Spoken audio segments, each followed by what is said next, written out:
कौन? आँख में पट्टी बांध और दागते घर पर लगाते और ऊपर बांस में बांध दिया। उसके बाद क्या किया? उसके बाद जमीन में गाड़ दिया। कहाँ? में। कौन कौन गाड़ दिया? हमारा चाचा पापा। तुम कहाँ थे? हम मौका पोखी तक नहीं। तो पापा तुमको नहीं देखे हैं? एक कब्र से लाश को बाहर निकाला जाता है। लाश को फिर साइकिल पर बैठाकर लगभग 15 किलोमीटर का सफर भरी दोपहर में पूरा किया जाता है। उसके बाद एक घर में पहुंचकर उस लाश के छोटे छोटे टुकड़े किए जाते हैं और फिर गैस के ऊपर उसे जलाने की कोशिश होती है। उसका मकसद था परफेक्ट क्राइम करने का, लेकिन उसके मकसद पर पानी फिर जाता है और तुरंत ही वो अरेस्ट हो जाता है। कैसे अरेस्ट होता है पूरी कहानी बताएंगे, लेकिन उससे पहले एक छोटी सी कहानी और। दरअसल वहां से लगभग 1000 से 1500 किलोमीटर दूर एक और वारदात होती है। यहां पर एक पिता अपनी 14 साल की बेटी को जमीन के नीचे गाड़ देता है और अपने 5 साल की बेटी से कहता है कि जाके बाजार से 4 से 5 किलो नमक लेके आ जाओ, तुम्हारी बहन को दफनाना है और नमक से बहन की लाश जल्दी गल जाएगी। बेटा नमक लेके भी आ जाता है और नमक लाने के बाद पिता अपनी बेटी की लाश के ऊपर नमक छिड़कता है, उसे मिट्टी से ढकता है, उस पर पलंग लगाकर आराम से सो जाता है। उसे लग रहा था कि उसने परफेक्ट क्राइम को अंजाम दिया है। फिर अगली सुबह कोई उसे ढूंढते हुए आता है, पता लगता है कि घर पर बेटी है ही नहीं। उसके बाद कैसे एक सिरे को पकड़कर पुलिस पूरे मामले को खोलती है उसके बारे में बात करेंगे। लेकिन सबसे पहले बात करते हैं कि कैसे एक लाश को कब्र से निकालकर साइकिल पर बैठाकर एक किचन तक क्यों और कैसे लेकर आया गया। दरअसल राजस्थान में एक जैसलमेर है, उसी के बगल में पोखरण है। पोखरण अपने आप में फेमस है क्योंकि भारत ने पहली बार अपने न्यूक्लियर प्रोग्राम को यहीं पर टेस्ट किया था। इसी के बगल में भानियाना गांव है। इस गांव में दो शख्स रहते हैं, मैं हेम सिंह और धन सिंह। हेम सिंह और धन सिंह दोनों भाई हैं, लेकिन हाल ही में हेम सिंह की मौत हो जाती है। लेकिन हेम सिंह और धन सिंह जो दोनों भाई थे, उनकी दुश्मनी एक परिवार से थी। उस परिवार का जो नाम है लक्ष्मण राम, जो हाल ही में 22 साल का जो लड़का है, उनके परिवार से उनकी दुश्मनी थी और दुश्मनी भी जमीन जायदाद को लेकर अक्सर हुआ करती थी।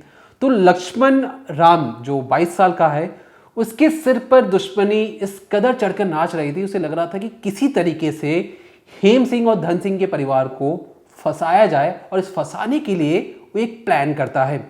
प्लान ये करता है कि जब घर पर कोई नहीं होगा, उनके घर पर वो ऐसी वारदात को अंजाम दे देगा जिसके बाद पुलिस उन्हें कभी भी जेल से बाहर निकलने का कोई मौका नहीं देगी और पूरी जिंदगी उनका परिवार जेल के अंदर सड़ता रहेगा। अब इसी मकसद से वो बगल में एक शमशान में जाता है, वहां पर एक लाश को निकालता है। उस लाश को तकरीबन 40 दिन, आज से 40 दिन लगभग पहले दफनाया गया था। और जिस लाश को दफनाया गया था उनका नाम है रेवांता राम। रेवांता राम की लाश को दफनाया गया था। उस लाश को वो आराम से खोदता है, लाश को बाहर निकालता है। लाश से बदबू भी आ रही थी, लेकिन उसे कपड़े से बांधकर वो आराम से साइकिल पर अपने पीठ के पीछे बांध देता है। और भरी दोपहर में, राजस्थान की जो गर्मी होती है वो बहुत ज़्यादा भयंकर होती है, उस भरी दोपहर में लगभग एक लाश के साथ वो लगभग 15 किलोमीटर का सफ़र तय करता है। कई बार लोग उसे देखते तो लोग कहता है कि कोई बीमार आदमी है जो उसके पीछे बैठा है, उस जल्द से जल्द उसे घर पहुंचाने की कोशिश कर रहा है। अब भरी दोपहर था तो अक्सर जिस इलाके में हेम सिंह और धन सिंह का घर था, उस इलाके में अक्सर कई लोग बाहर नहीं आया करते थे। अब जो लक्ष्मण राम है, ये सीधे हेम सिंह के किचन में चले जाता है। और हेम सिंह के परिवार में, क्योंकि हेम सिंह के हाल ही में डेथ हो चुकी थी, तो उनके परिवार में उनकी बीवी और एक बेटी भी थी। अब जो बीवी थी वो अपने पीहर पे गई थी किसी फंक्शन में अटेंड करने के लिए। वहीं जो उनकी बेटी थी, हेम सिंह की बेटी, बगल में रहने वाले धन सिंह जो खुद उन्हीं के भाई हैं, उनके घर पर बेटी रह रही थी जब तक माँ पीहर से किसी फंक्शन को अटेंड कर वापस ना आ जाए। अब क्योंकि भरी दोपहर का मामला था, अब लक्ष्मण राम को लगा कि भरी दोपहर में कौन उसे देखेगा, कौन उसकी तलाश करेगा। वो चुपचाप लाश को ले जाकर किचन में ले जाता है, घर का ताला तोड़ता है, चोरी चुपके लाश के टुकड़े करता है और उसे जलाने की कोशिश करता है। उसका मकसद कामयाब हो जाता है, लेकिन आग इतनी ज्यादा भड़क गई, उसे लगा कि हो ना हो उसे भी चोट लग सकती है। इसी आपाधापी में वो घर को खुला छोड़कर जल्दी जल्दी में वहां से भाग जाता है। अब उसका मकसद था परफेक्ट टाइम करने का, लाश को निकाला, लाश को जलाया, और लाश को इसलिए जलाया ताकि जो हेम सिंह का परिवार है वो किसी ना किसी तरीके से इसमें फंस जाए, क्योंकि उसने अक्सर न्यूज देखा ही था कि किस तरीके से हाल ही में जिस लाश को टुकड़े किए जाते हैं उसको जलाया जाता है और सबूत के नाम पर कुछ छोड़ा नहीं जाता। लेकिन उसने जानबूझकर लाश के सबूत छोड़े उनके घर पर। लेकिन जब वो भाग रहा था तो धन सिंह, जो बगल में पड़ोस में रहने वाले थे, वो बैल्कनी में आते हैं और देखते हैं कि हेम सिंह के घर से लक्ष्मण राम भाग रहा है। अब लक्ष्मण राम उनका दुश्मन भी है, या कहें आपसी झगड़ा उनके परिवार में अक्सर हुआ करता था। जैसे ही वो देखते हैं कि लक्ष्मण राम घर से भाग रहा है, उन्हें शक होता है। वो चिल्लाना शुरू करते हैं कि देखो चोर भाग रहा है, चोर लक्ष्मण राम है। अब क्योंकि वो भाग तो चुका था, इसके बाद जो धन सिंह है वो हेम सिंह के घर का दरवाजा खोलते हैं। पहले उन्हें लगता है कि सब कुछ ठीक ठाक है, लेकिन जैसे जैसे किचन में पहुंचते हैं उनके रोंगटे खड़े हो जाते हैं। वो देखते हैं कि लाश के टुकड़े किए गए हैं और लाश को गैस पर जलाने की कोशिश हो रही है।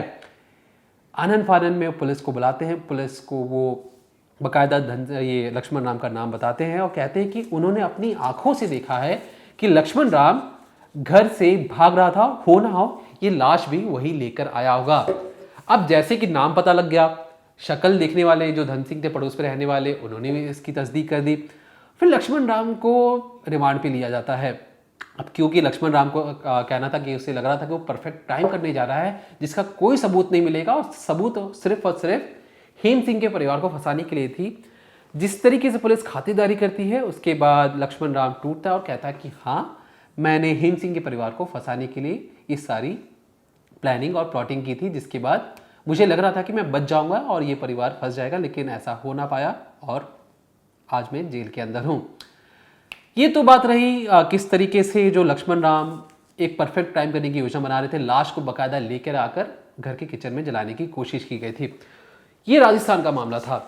अब जैसे कि मैंने आपको शुरुआत में बताया कि बिहार में एक परिवार जिसमें एक पिता अपनी बेटी को, 14 साल की बेटी को जिसका नाम है रानी कुमारी, उसे दफना देते हैं, नमक डाल देते हैं, फिर भी पुलिस उस तक पहुंच जाती है। दरअसल जो 14 साल की जो रानी कुमारी है जिसकी लाश मिली है हाल ही में बिहार के मोतिहारी में, उनके पिता का नाम भगवान दास है।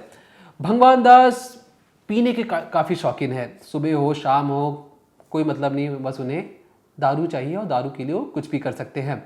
दारू पीने के बाद जो भगवान दास है वो बहुत ज़्यादा उग्र हो जाते हैं, अक्सर झगड़ा करते हैं, यहाँ तक कि अपनी बीवी से मार पिटाई भी करते हैं।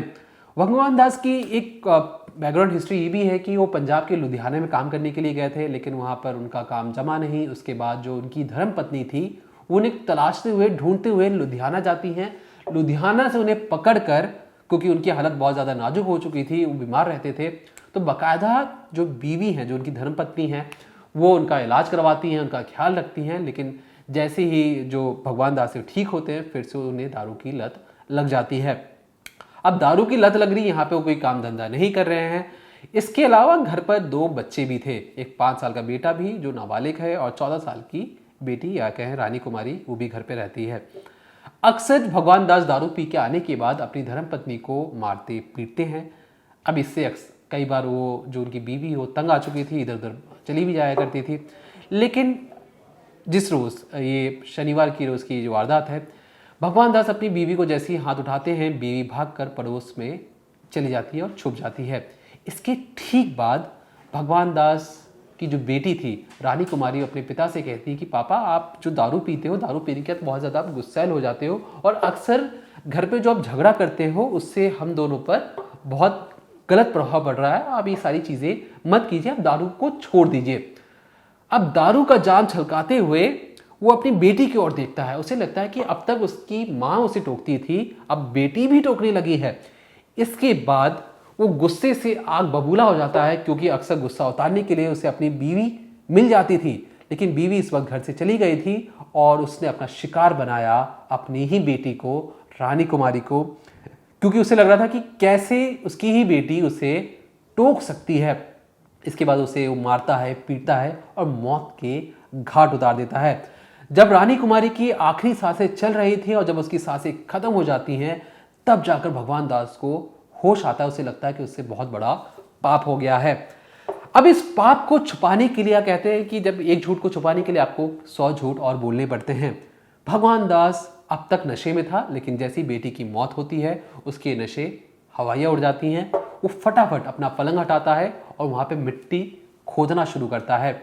इसके बाद रानी कुमारी की लाश को वो वहाँ पर दफना देता है, लेकिन उसे लग रहा था कि आज ना तो कल लाश की बदबू से पूरा घर महक सकता है और सबको उस पर शक हो सकता है। वो अपने 5 साल के बेटे को कहता है कि फटाफट बाजार से जाकर 4 से 5 किलो नमक लेके आओ, ये रहे पैसे।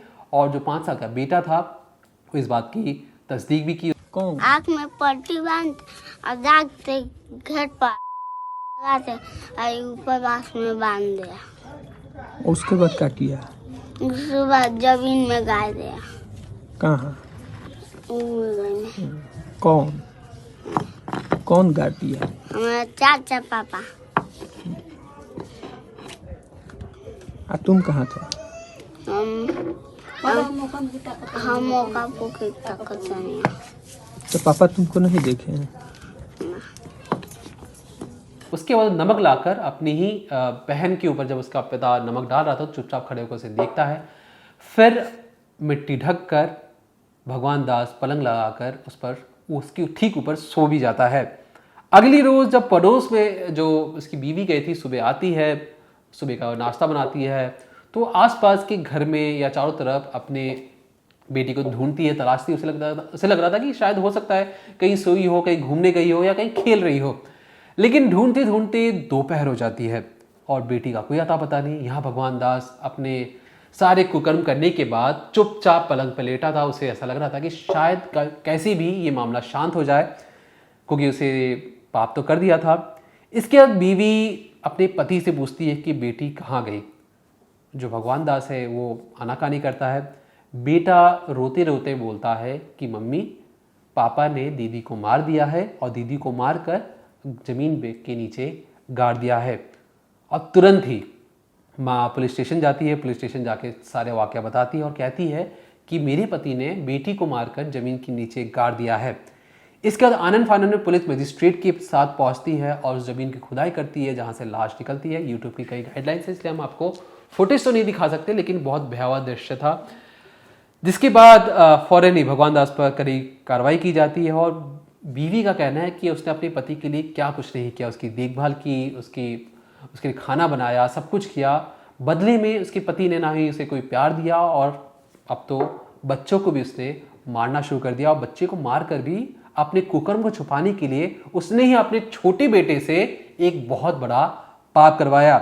लेकिन इस पूरे केस में सबसे बड़ी गवाही जो बनी, वो गवाही बनी एक 5 साल के छोटे बच्चे की, जिसने खुद कैमरे पर और खुद पुलिस वालों को बताया कि देखिए मेरे पिता या मेरे पापा ने ही दीदी को मारा है। उन्हें मारकर वहां पर पलंग लगाकर सो गए।